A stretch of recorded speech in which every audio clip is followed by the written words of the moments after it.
mingi na bandeko oyo balandaka mingi conseil du médecin na Agopis. Lelo tozo aborder sujet mususu oyo eza plus important oyo ezali ko fongola mémoire ya population oyo ezali ko tia lumière à travers population na biso parce que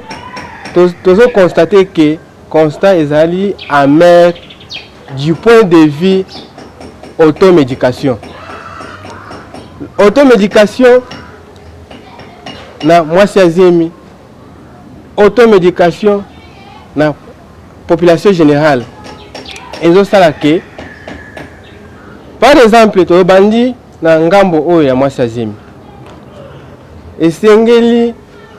mwasi soki akomi na zemi akoki il fallait asala au moins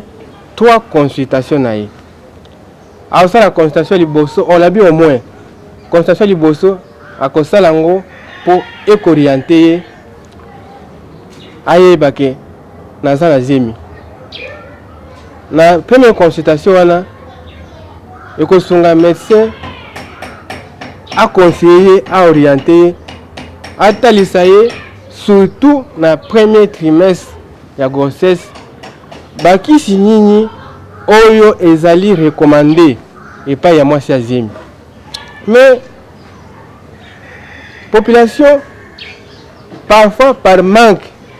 ya kolanda ba conseil ya médecin, parfois par manque ya finance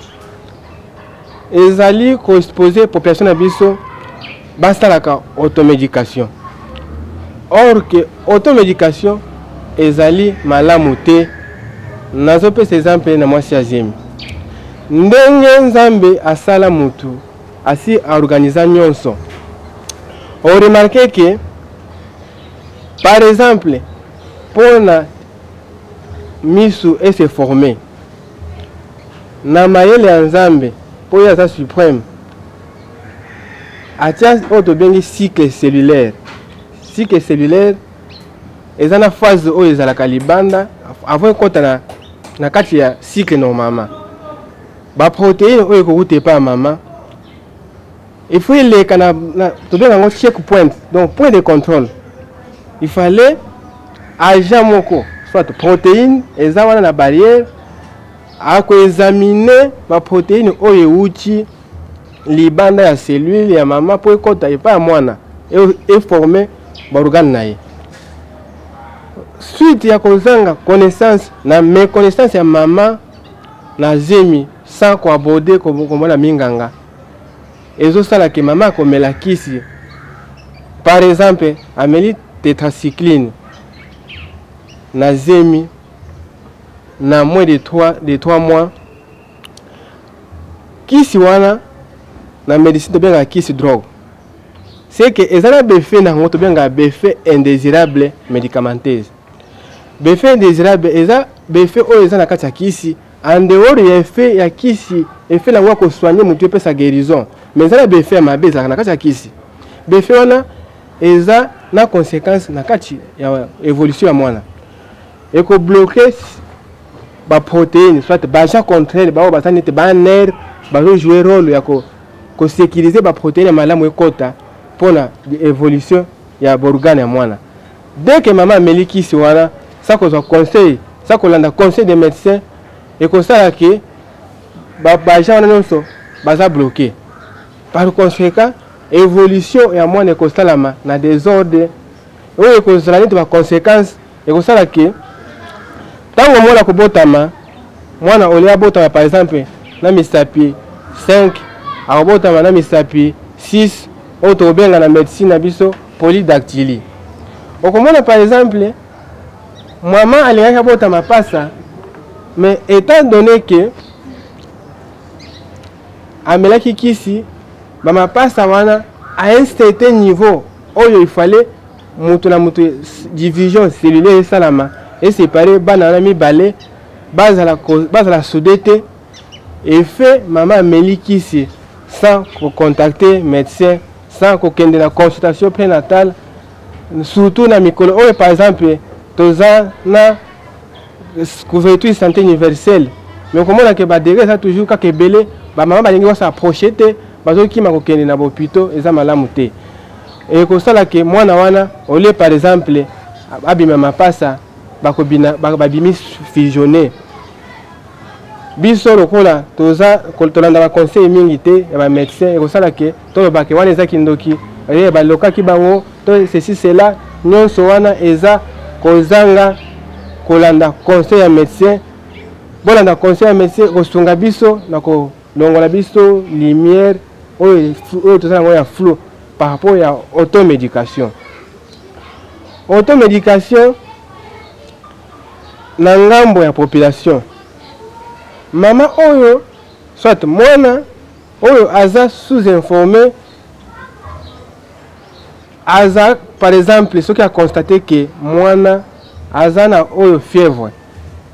olie par exemple apusa na pembeni ya structure sanitaire oyo eza na milieu na bango mais population soit ba mama bazo sala automédication akei asombi kisi na ye na ndenge na ye azomona apesi mwana abosani ke kozala ya kisi wana eza pe na baconséquence ya mabe par exemple selon constat oyo tozala yango constat clinique sur na bopito tozotravaille okomona ke mwana ya 10 ans aza na kati ya kosouffrir gastrite mais on constate que malgré l'étude de l'objet que 80% ya gastrite est dû na Helicobacter pylori mais na seconde position ezali utilisation abusive ya anti-inflammatoire non stéroïdien mais mutu pour comprendre anti-inflammatoire non stéroïdien esengeli aposa na pembeni ya médecin alanda conseil du médecin ekosala ke ayeba kisi nini oyo eza approprié na mwana oyo azosala fièvre okomona ke mama aza obligé kaka na mwa bapharmacie oyo eza pembeni na quartier sans kotuna conseil mbala mosusu ndeko oyo azoteka na pharmacie aza na ye même pas médecin même pas asala pharmacie même pas azwa formation mais azoteka bakisi aza vraiment du tout na connaissance te et vous remarquez que akotinda yo somba socomol par exemple et la socomol omeli oyebi te que socomol eza na inconvénient nango oyo yo yebi yango te okomona ke asuka na socomol te yo bakisa diclofenac omona asuka diclofenac te bakisa lisusu dolarène donc maman population jeunesse bazomona neti automédication ezali loko malamu par conséquent ekosala ke moto a développé gastrite ela ko développé gastrite soki eke parfois soki atunaki conseil ya médecin akoki kopesa oyo bakisi wana mais ayebi dose oyo akopesa yo mais ntango ye moko oke osombi bakisi sans consulter médecin sans kozwa conseil na structure sanitaire oyo eza pembeni okoki pe kosala oyo tobengi ulcère gastrique ekoki kotobola pe oyo eza estomac na yo par conséquent olie osuka na niveau ya gastrite moto akoki kosala oyo tozobenga péritonite donc okomona moto abandi libumu ekomi kovimba ye suite ya mai oyo ezalaki na kati ya estomac et se déverser na kati ya libumu ya pamba ebala kovimbisa ye po ekoti na milieu oyo yango ezalaka te yango nde tozosenga na population na biso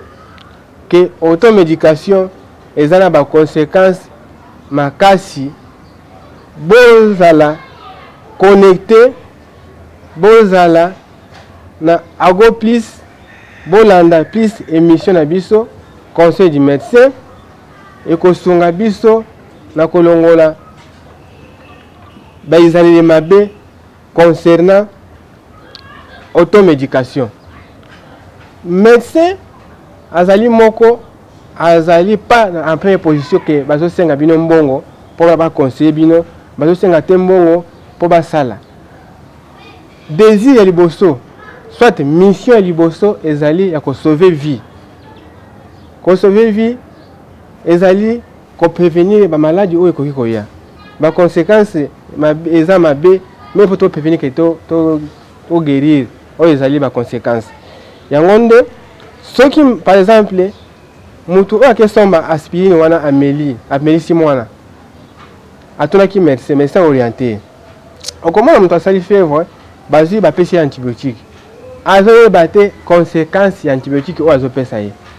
ayebi te ke mwana oyo aza na moins de une année akomela doxycycline te par exemple ayebi ke par exemple mwana oyo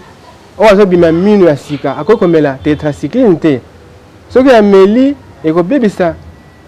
mino na ye mino ekotela ye suite ya komela bakisi sans kotuna médecin okomona mwana asali mwa kosukosu olie ke mama to jeune to papa bazo se fie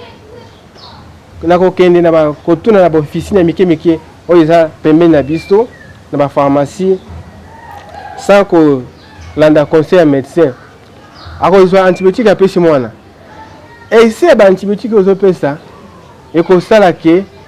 ecrée résistance na bakisi okomona lokola nakutanaki na ndeko mosusu epesaki nga pasi namoni ndeko wana atalisi nga litanie ya ba antibiotique oyo ye azwi azobika kaka te asimba oyo te suite ya automédication yango nde mpona bozwa lumière mpona bozala éveillé tosengi na population ke bosabone massivement na kati ya chaîne na biso na site na biso Ago Plus tozotiela bino contact na adresse place oyo bokoki kozwa oyo ya bino moko Dr Patou Mandangu Patrice numéro na biso ezali ezoleka na se wana na écran eza 081 03 20 608 andeo numéro